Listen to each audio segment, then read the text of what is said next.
Welcome back. This is Kimile Pendleton, and you are on Heal with Kimile podcast. Today, I want to talk to you about conflict resolution.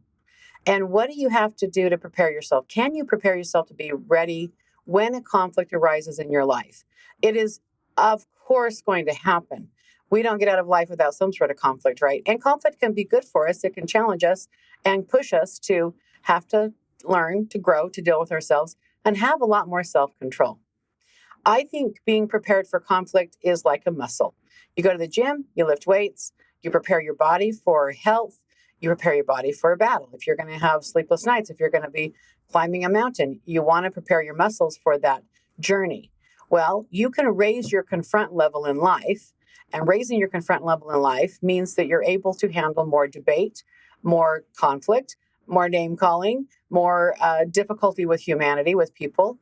Now, why would you want to do that, right? Because you're not powerful.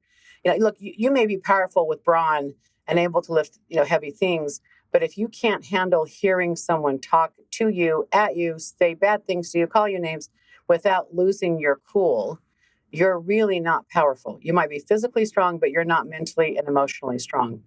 I think I was listening to Huberman Labs, and he said that the most important quality to work on within yourself is to have resilience emotionally so that you're not out of control. You're not letting the amygdala get hijacked in your brain and you're off to the races with anger. There's so many people that just lose control. And if you lose control and you can't manage your emotions, you could end up in jail. You could end up on death row. You could end up killing someone. You could end up hurting someone because you lack the ability to control your own emotions, your own temper. So I think it's one of the most important skills to learn in life is how to prepare yourself for the inevitable battles that will come at you in life. So what can we do to prepare ourselves for high conflict? Well, here's what I have helped other people do. And I just did a podcast with a man named Thomas Apaya in Ghana this morning. And this was our topic, was dealing with conflict and how to de-escalate, how to handle it, how to become better at conflict. And I shared with the panel that if a person's flooded with emotion, if they're triggered, if the amygdala is hijacked, which is the part of the brain that's fight, flight, or freeze, but if that part of your brain is hijacked and active, you're not going to be able to resolve anything or negotiate with that person because they're flooded emotionally. And so if they're flooded with rage or sadness or fear, they're not logical, they're emotional. And emotions are typically based on the past. They're not in the present moment. The moment we feel sensation. And, you can still be upset, but you're not out of control with emotion. But if you're flooded and you're not present, you're not likely to negotiate well or deal with conflict well. It will, cause a reaction. And so how you prepare yourself for the inevitable conflicts of life is you have to learn to be proactive, not reactive. So if you look at yourself inside of a relationship, or if you know what bothers you, what triggers you, you make a list of that. You put that down on paper and you say, I have a hard time if someone calls me fat, or if I have a hard time if someone makes fun of me, if they mock me. What is your trigger? What sends you into orbit? What makes you angry? What makes you sad? What makes you cry? Can people guilt trip you? Again, that's all these emotional power plays. If you watch boxers, if you watch people fighting, it's a head game. There's a lot of head game that goes on inside of conflict. So you want to be bulletproof. And how to get bulletproof is you've got to have equanimity in all times, spaces, and with all people. Equanimity is peace at all times. So you want to prepare yourself for that by looking at what does get under your skin. When do you lose your cool? When do you lose your temper? When have you become the meanest? What's going on? What stimulus is hitting you that you can't control yourself? Is it someone else being angry with you? Is it someone else, attacking you? And then you think that's not fair. Why are they doing that? That's not fair to me. How dare they? Now your ego's involved because it means something or they're trying to do something to you.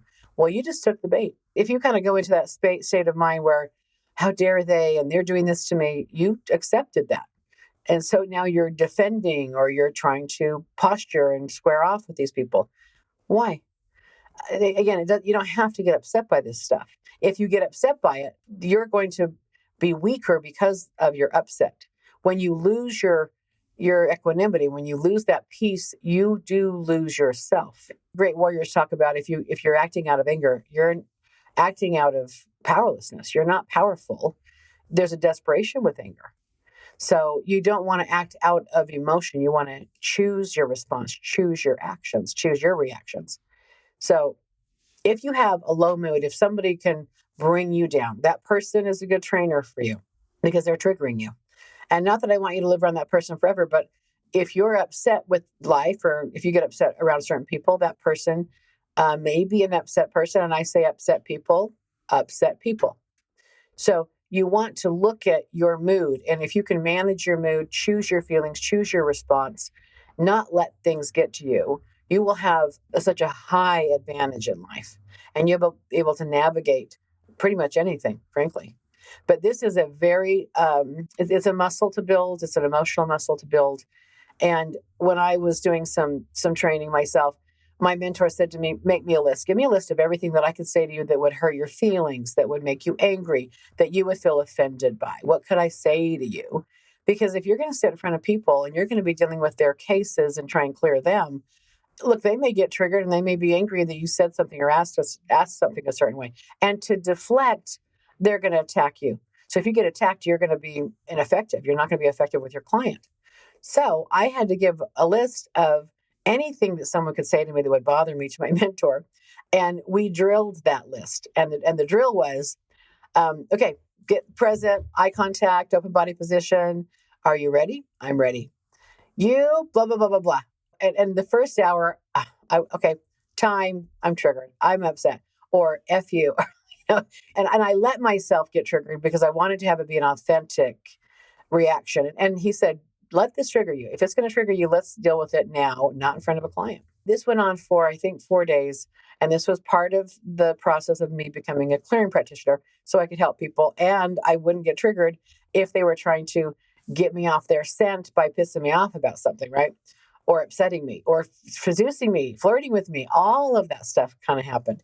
So I literally was facing the barrage. I was going through the gauntlet of, and I loaded the gun. I gave him all the things he could say or do that would highly offend me, make me think of my childhood, or again, bring me back to my emotions.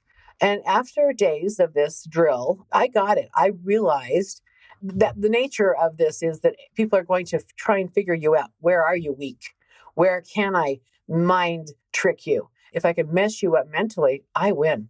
We're in constant power plays. It's incredible. Marketing is kind of a power play, right? So when I realized that anyone throwing guilt at me or trying to manipulate me, and again, the minute I took the bait and I reacted, I had an emotional reaction, I'm off and I'm not effective. I've lost control over my session. I've lost control with the client. Not that I'm trying to control them, but I lost control over myself. So this is a very powerful drill. It's a very powerful exercise because if you're reactive, not proacting, if you're reacting in life, you're not in charge of yourself. You're not in charge of anything. If you can't control your emotions, what can you control? And then relationships, people can get you to do certain things, and then you end up in some sort of trouble. I think the whole goal of this is to get people to be right here, right now, present time. And this process of doing the work to look at what really does trigger you, what upsets you, and having a committed listener to work that through with you, process that through with you, that raises your ability to confront life. So that's how you get bulletproof, is you work on that which bothers you about you. So this takes some inquiry, this takes some time, but you can start with what bothers you, what makes you angry, and let's start with that. Another thing to look at when you are dealing with conflict is the other people. If you know this about the brain, that when people are triggered, there's a flood of emotion, and the emotion is usually not about the present time. It's about the past. So what I say is, have you ever tried to negotiate with a drunk, someone who's drunk? You really don't get anywhere because they're drunk, right? It goes in circles. If a person's flooded emotionally like that and their amygdala is hijacked and they're not able to be present, they aren't going to be logical. They're emotional and they're reactive. But you're not going to be able to negotiate terms. You can't reason with these people. And the best way to deal with that is we got to hear them. How to help them not be upset. Listen to understand. Don't listen to respond. Conflict is about, I'm right. No, I'm right. No, I'm right. So it's about a power struggle is what it is. And the minute someone's upset and they hurl an insult at you. Well, if you wouldn't have done that, well, if you would do it like this, I'm right, you're wrong. And that person, no. So the minute you take offense, the minute you fight back, and this is usually when people say, well, that's not very powerful. It is very powerful.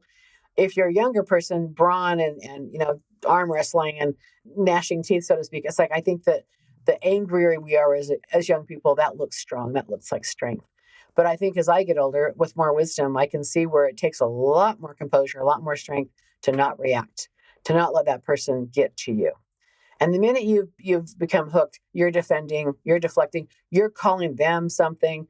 Now you're engaging in that moment. Now you've took the bait, you've been baited into this, and it's some sort of a power struggle, which again spends a lot of your energy. That takes a lot of energy out of people. People that have a lot of fighting, it makes them tired. And it's emotional stuff. Again, this is the hardest stuff to do. I think physical stuff might be a little bit easier, but you have to look at your reactionary response. And if you're reactionary and that person can bait you into a fight or bait you into anything, they control you. And so when you're dealing with someone who's upset themselves, to de-escalate that, they need to be validated. They need to be heard. I'm not saying you agree with them, but when someone comes into my office upset about stuff, I'm like, well, tell me all about it. And what else? What else? Okay, I got it. What else? I'm letting them talk. And I mean, sometimes it takes 3 or 4 hours for them to get their story out. First sessions with me take a long time. I mean, I had one gentleman, he was there last month, we spent about 4 hours. But I knew that if I said time, and I scheduled him last in my day, so I had a little extra time. But he literally has had a couple of years of major betrayal. And he wanted to get all the details out, give me all the details before we started processing some stuff so that I really could understand him. And I took notes and I wrote questions down I asked later, but he got to go from the beginning to the end. I didn't interrupt him. I accepted him. I tracked, I could listen, and I didn't need to stop. So this is very, very valuable when you're trying to attempt to deal with yourself. I think people interrupt too much. And again, listening is the most profound. When people can listen with love, without judgment, without agenda, without needing to say something back to defend or whatever, when you can just listen wholeheartedly, that transforms people. And I have been so intently listening to some clients that I almost can read. Like I almost know exactly what they're going to say before they say it. And you get that way when you're really focused and paying attention to somebody and you're willing to hear anything they've got to tell you. See, the resistance to hearing it blocks it. Even though they may not know that I'm resisting it, it will slow them down. They won't feel heard. They will walk away not having fully expressed what they need to express for their own breakthrough. So it has to be an authentic, vulnerable, open listener that just, there's no judgment. Tell me all about that. And that is the unburdening. When people feel truly heard, they feel unburdened. And that's how real work gets done, frankly. I've gone to some therapists and counselors and, 15 minutes, we're done. Sorry, where's your credit card? And I'm not bashing on other practitioners, but I will spend a lot longer with people. And I try to do 90 minutes if we need to. Because if someone's got a lot of trauma, a lot of things to talk about, I'm not going to interrupt that. I don't want to stop their flow when they're finally feeling freed up and they're finally feeling heard. And, there's aha moments and insights. It's like, okay, let's schedule enough times for you to be able to share all that. I do think that it takes someone who's patient and willing. And again, you're empty yourself. You're not reactive yourself. You've done the work on yourself to be able to hear people and you can see their pain, hear their pain, accept their pain. Look, the action of love, I think the way you show love is through accepting people exactly as they are. Because until a person can really be fully self-expressed to another person that's just committed to listening to them and their pain and hearing it, witnessing it, experiencing it, I don't know that people truly ever have that lift. They don't really share. People are very, very, very alone with their pain. So I try to just, again, I'm focused. I have eye contact. I'm 100% enrolled in what's going on over there with my people. And I'm tracking. I can keep up with what's going on with people. And people do tell me, you heard me. And I do hear people. But I think there's a level of listening that when you get to that level, I'll call it a master listener. That's a power. It actually takes work. It takes practice. But when you become a master listener, you hear things that really aren't being said, but you can feel what they're feeling alongside of them. And that to me is when you help people get emotional air, is what I call it. And when you've got emotional air and you finally feel validated and heard, that's when the magic happens of therapy. I'm cognitive. I want to have the conversation. I would rather not take pills myself and ignore and just dumb down my emotions. Sometimes emotions are raw. Sometimes it's hard to hear that stuff. Sometimes it's intimidating and scary or loud. Yeah. But you have to prepare yourself for that kind of conflict and not to engage in it. Allow it to happen right in front of you. And if you're not going to escalate it, if you're not going to get involved with it, if you're going to allow that person to be who they are, what they are, feel what they feel, and not take it personal, like get out of their way. Like, I don't make it about me. I don't need to defend myself. But when someone's trying to put some upset onto you, then you're engaging. If you start defending yourself, sometimes you just say, tell me more, tell me all about that. And it helps them get it out. So let me wrap up here because I've got another client walking in any minute, so I got to go. I think what you can maybe take away from this little few minutes that I've shared is that we do have the ability to self-govern, and we can choose our response. We can choose our mood. We can be self-determined and not let ourselves get run by our environment or other people.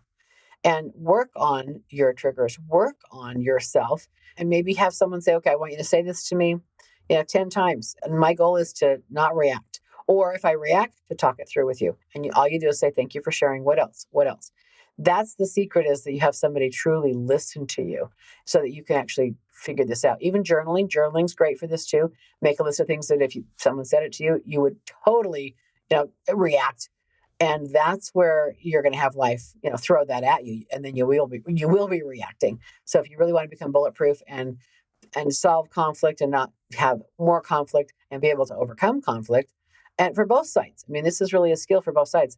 You must work on yourself and why you're reacting, and quit personalizing things or making things mean something about you. And you got to be willing to handle or hear people that are in pain. You got to be able to let them be in pain in front of you, accept their pain, even though it's uncomfortable. It's vulnerable, is what it is. And so when you allow that to happen with people, they're sharing the deepest part of them. And that's what you get to accept. So I hope this helps. And if there's anyone out there who would like to schedule some time with me to deal with some conflict resoluting or learn some stuff, I'd be happy to help. You can find me on my website at healwithkimile.com. That's HEAL with KIMILE.com. Thank you for listening. Have a peaceful day. Bye-bye.